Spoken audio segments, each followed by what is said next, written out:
Bienvenue sur Radio Corse International et sur Télépaèse, en ce mercredi 17 décembre. Et une très très bonne fête au Gaël, c'est votre matinale. Bonjour, salut à tous. Si vous impregui.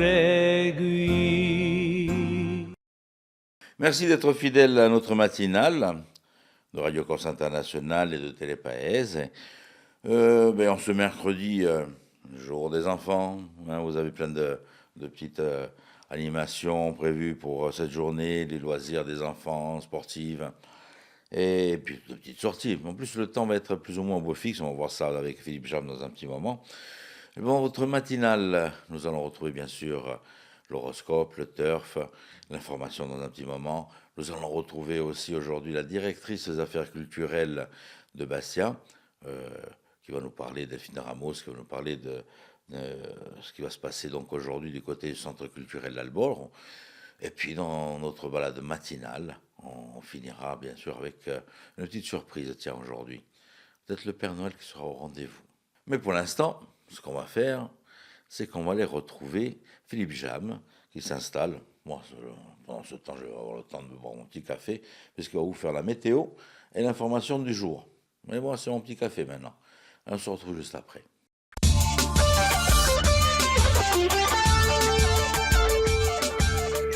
Bonjour à toutes et bonjour à tous, c'est Auguste, c'est le retour du soleil aujourd'hui avec une journée qui s'annonce plutôt bien ensoleillée malgré quelques petits nuages qui vont traîner sur la Castaniche, dans la région de Porto Vecchio ou encore sur le relief dans l'après-midi. Le vent de secteur nord-ouest sera parfois modéré sur le nord de l'île. Quant aux températures maximales, elles seront de nouveau agréables, 13 à 16 degrés près des côtes et de 7 à 12 degrés dans l'intérieur de l'île.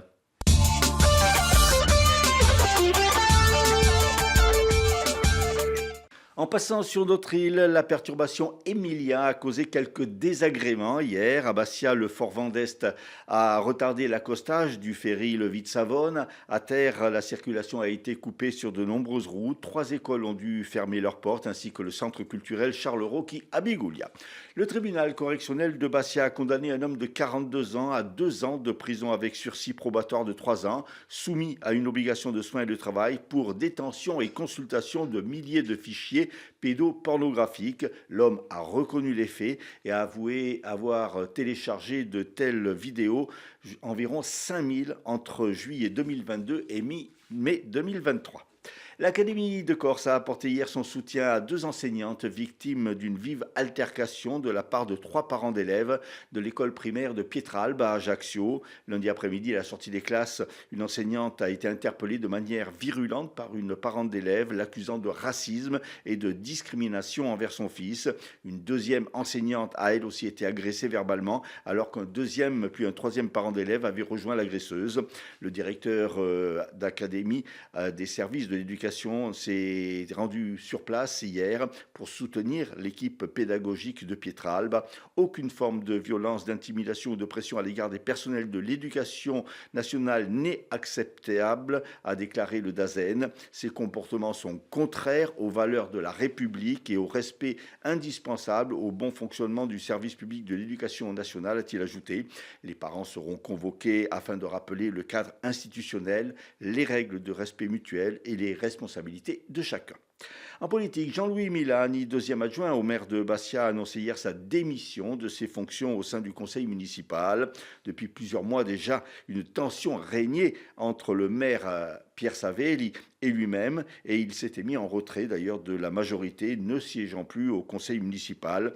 L'élu de droite souligne que, je cite, « Il n'y a pas de problème personnel avec M. Savelli, mais le résultat d'un partenariat qui ne fonctionnait plus ». Les représentants du personnel des 5 instituts régionaux d'administration, l'IRA, ont voté hier à l'unanimité contre le projet de création du groupement des instituts du service public, le GISP, prévu au 1er janvier 2026, présenté comme une réforme fédérative et sans impact sur les équipes. La fusion voulue par le ministre de la fonction publique d'alors, Laurent Marcangeli, suscite aujourd'hui inquiétude et rejet unanime de la part des syndicats. Cette restructuration serait marquée par une centralisation du réseau avec la création d'un siège à Lille et d'un nouvel institut l'Institut à Nanterre, le tout à effectif constant, c'est-à-dire des effectifs prélevés sur les autres IRA de France. Pour les syndicats UNSA, CGT, CFDT, il s'agit là d'un trompe-l'œil et ils demandent le report du projet afin, je cite, de mener une véritable concertation avec l'ensemble des agents et leurs représentants. L'INSEE vient de publier les premiers résultats de la saison touristique 2025 en Corse et note une attractivité touristique croissante en avant-saison et en septembre et une érosion du pic estival. En Corse, d'avril à septembre 2025, les hébergements collectifs de tourisme ont enregistré 10 millions de nuitées, soit une hausse de 1,4% par rapport à 2024. Le grand port maritime de Marseille-Fos vient d'engager la phase de négociation pour la construction d'une nouvelle gare maritime de 800 mètres carrés dédiée aux liaisons vers la Corse. Elle est destinée à remplacer l'actuelle gare de la Joliette et devrait être mise en service fin 2028. L'objectif de ce projet est double: mutualiser les coûts liés au contrôle de la sécurité et simplifier les flux des passagers, notamment piétons. Chaque année, il faut savoir que ce sont environ 770 000 voyageurs qui transitent depuis Marseille vers la Corse, dont près de 10% à pied.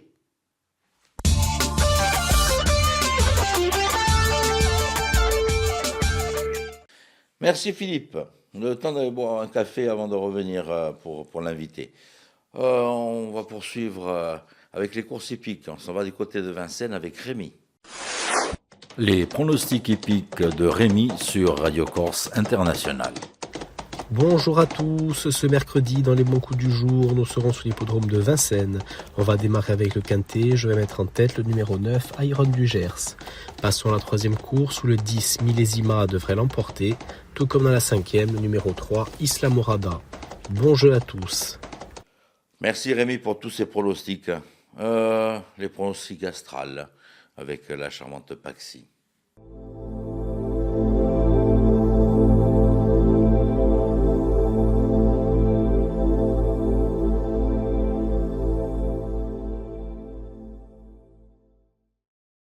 Et bonjour à tous, on se retrouve pour ce mercredi, on va voir un petit peu ce que l'on a à vous dire.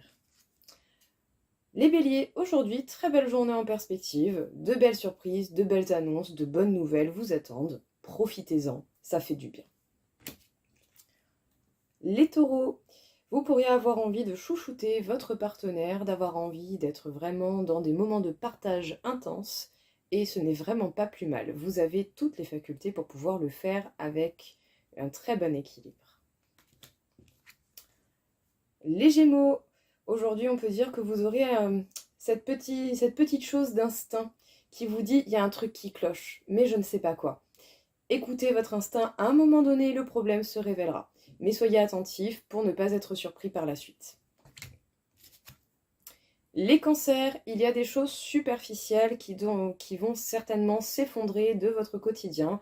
Il y a des petites choses qui partiront de votre vie. Rien d'absolument grave, mais c'est nécessaire pour libérer de la place. Les lions, des nouvelles opportunités au niveau professionnel, des contrats qui se fructifient, de l'argent qui rentre, ça fait toujours du bien au moral. Les vierges, amélioration, évolution au niveau professionnel, de nouvelles responsabilités, une rémunération peut-être plus conséquente, pourquoi pas, une promotion. Ça fait plaisir, votre travail n'est pas fait pour rien.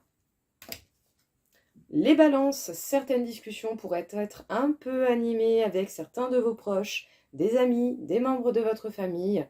Vérifiez bien juste à ne pas vous battre dans des discussions qui ne servent à rien. Les scorpions, vous allez avoir peut-être envie de vous organiser pour apporter du changement dans votre quotidien, dans votre vie de tous les jours. Et ça ne vous fera vraiment pas le plus de mal possible, loin de là. Prenez le temps, organisez-vous pour apporter et bonifier vraiment votre petit cocon habituel. Les sagittaires, vous pourriez découvrir un soutien assez surprenant. Peut-être l'une des personnes la moins impliquée dans certaines disputes, dans certaines ambivalences, pourrait prendre votre soutien sans même que vous le sachiez. Les capricornes, vous serez surpris par certains événements de la vie et ça ne vous empêchera pas de vous sentir bien, en paix et dans le lâcher-prise. Profitez de ces petites surprises qui vous sont réservées aujourd'hui. Les Verseaux, Faites preuve de sagesse et de responsabilité face à des événements un peu surprenants de la vie. Il se peut qu'il y ait des choses qui changent sans même que vous vous y attendiez. Essayez de prendre la tangente et de voir comment vous pouvez transformer cela. Et enfin, les poissons, petite journée de repos, on se concentre sur soi, on se chouchoute et ça fait le plus grand bien du monde. Prenez soin de vous, vous êtes la première personne à devoir le faire envers votre propre personne. Voilà tout le monde, je vous souhaite à tous une belle journée et je vous dis à bientôt.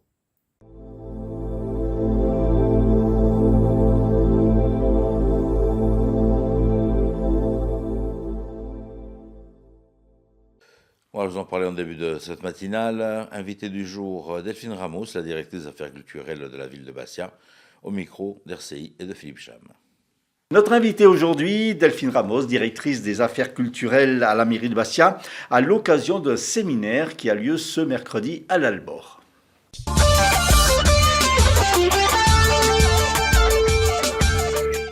Delphine, bonjour. Bonjour Philippe. Alors, ce mercredi se déroule au Centre culturel L'Albor, en partenariat donc avec l'Éducation nationale, une journée consacrée à l'éducation artistique culturelle, l'EAC. Qu'est-ce que l'EAC ? Alors, c'est un séminaire qui va se dérouler donc, le mercredi 17 décembre au Centre culturel Albor, en partenariat avec l'Université de Corse, l'Éducation nationale et la collectivité de Corse. Et ce sera une journée pour réfléchir ensemble autour des enjeux de l'éducation artistique et culturelle. Donc l'EAC, c'est l'éducation artistique et culturelle, donc tout ce qui concerne le jeune public de 0 à 25 ans, toute l'action culturelle en direction des jeunes, de la jeunesse, de la petite enfance. Et cette journée sera consacrée au lien entre droit culturel et éducation artistique et culturelle. Alors, ce séminaire, il s'adresse à qui exactement ? Alors, c'est un séminaire qui va s'adresser plutôt à des professionnels de l'éducation nationale, acteurs culturels, associations, acteurs engagés autour de la jeunesse. Ça peut être des personnes qui viennent du champ social, de la santé, des personnes qui travaillent dans des foyers d'hébergement, dans la petite enfance. Et l'idée, c'est de se réunir tous ensemble et de réfléchir, de se poser une journée, de prendre un petit peu de recul par rapport à nos pratiques et de réfléchir ensemble sur ces questions-là. Alors, il y a deux parties. Il y a une partie le matin qui est plutôt conférence, débat, et l'après-midi, il y a des ateliers, c'est ça ? Alors oui, le matin, donc, nous avons construit le programme en lien avec l'Université de Corse, Sébastien Queneau, que je remercie, qui nous a énormément aidés et qui d'ailleurs finance une grande partie de la journée. Et donc avec la chaire UNESCO.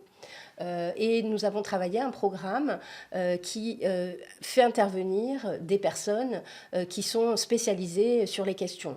Donc nous allons ouvrir la journée avec Emmanuel Etis, qui est délégué interministériel à l'éducation artistique et culturelle.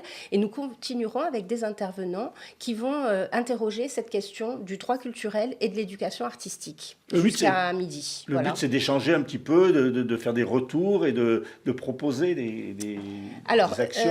Le but, c'est sur la matinée de vraiment avoir des interventions de qualité de haut niveau, puisque nous aurons également Anna-Marie Alugiani, professeure de droit à l'Université de Corse, qui interviendra sur la question des droits culturels.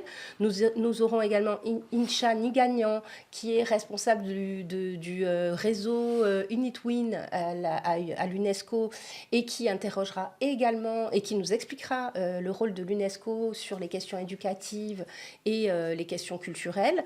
Et pour finir la matinée, Marie-Christine Bordeaux, qui était membre de la Haute Autorité pour l'éducation artistique et culturelle, qui est professeure émérite, enfin professeure d'université, pas émérite, et qui a énormément travaillé sur ces questions-là et qui nous livrera également des réflexions et des points de vue sur le sujet. Donc ça permettra de nourrir en fait notre pratique, de nous interroger, de voir un petit peu quels sont les regards ailleurs, quels sont les savoirs, quels sont les liens entre droit culturel et éducation artistique. Et puis l'après-midi, à 13h30, nous aurons le témoignage d'un artiste, Manex Fuchs, qui fait partie d'un collectif basque, avec lequel nous avons, enfin surtout l'université a déjà travaillé avec eux autour d'un festival autour des langues minoritaires. Et cet artiste avec son collectif, intervient énormément dans les écoles et sur des projets éducatifs et culturels et nous apportera un témoignage. Alors c'est vrai que la culture, c'est un secteur qui est privilégié par la mairie de Bastia, donc ça peut vous donner des pistes, ça peut vous permettre d'ouvrir d'autres champs. Alors, en fait, cette journée, elle s'inscrit dans une volonté politique qui est de structurer et puis de nourrir tout le champ de l'éducation artistique et culturelle.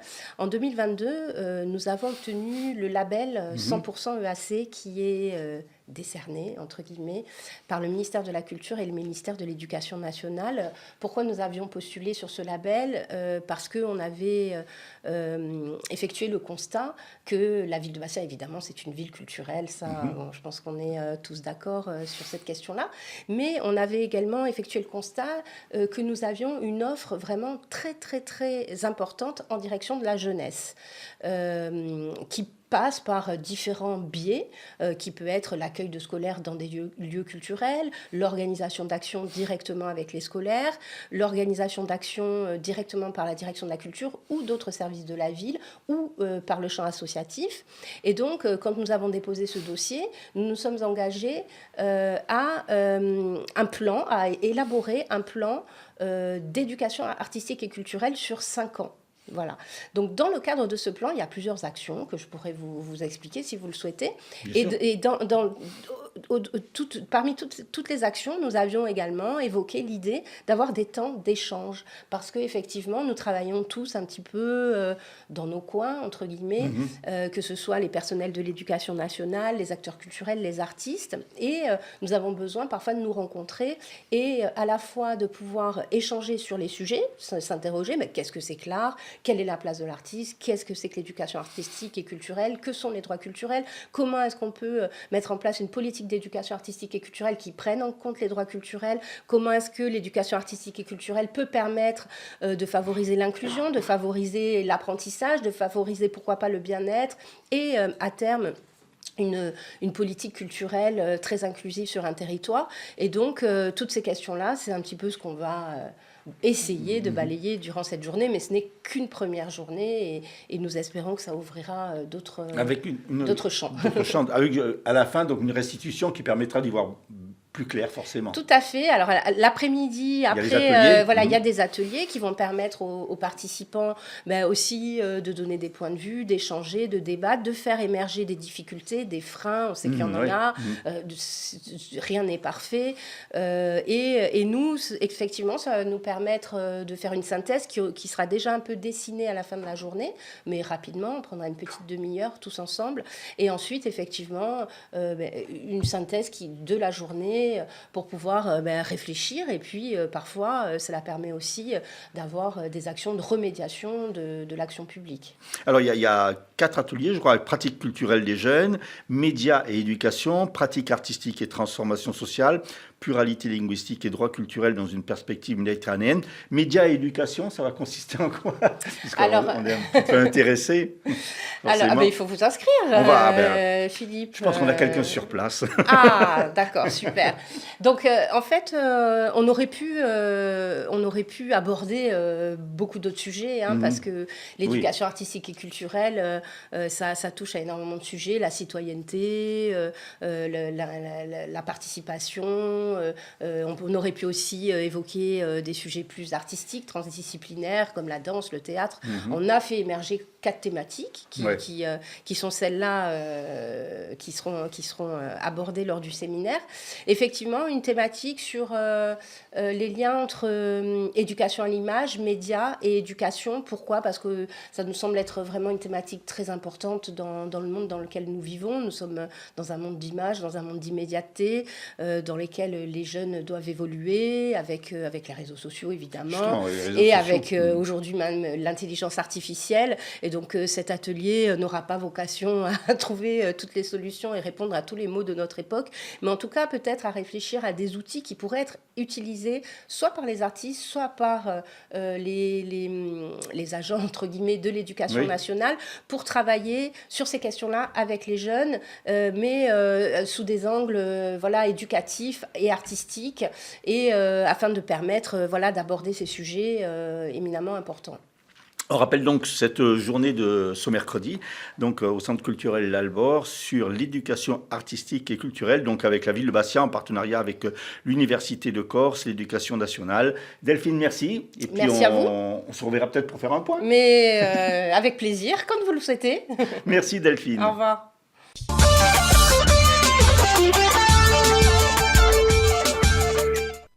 Merci à nos invités, merci à Philippe.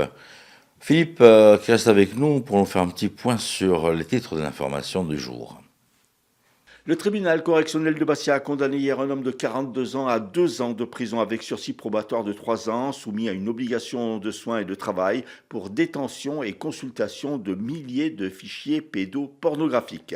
L'Académie de Corse dénonce les agissements de 3 parents d'élèves auteurs d'agressions verbales envers 2 enseignantes d'école primaire de Pietralbe à Ajaccio. En politique, Jean-Louis Milani, deuxième adjoint au maire de Bastia, a annoncé hier sa démission de ses fonctions au sein du conseil municipal. Le grand port maritime de Marseille-Fos vient d'engager la phase de négociation pour la construction d'une nouvelle gare maritime de 800 mètres carrés dédiée aux liaisons vers la Corse. Météo, c'est le retour du soleil. Voilà, on arrive sur les dernières notes de cette matinale. Et pour clôturer cette matinale, c'est Babou Nadal qui va être avec nous.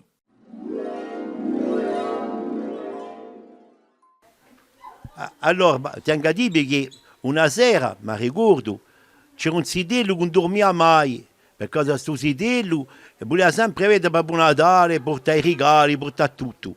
Ma sapete che quando si dorme mica, Babbo Natale non può mica entrare per la porta del sogno. Allora, sidelli, quando giugno, a sera di Natale, fatemi piacere. Dormite con quei pugnali chiosi, così io posso entrare dalla porta dello strugore e da vostra pensata per capire i regali da famiglia. Per cosa il più bello regalo di Natale è la gioia della famiglia.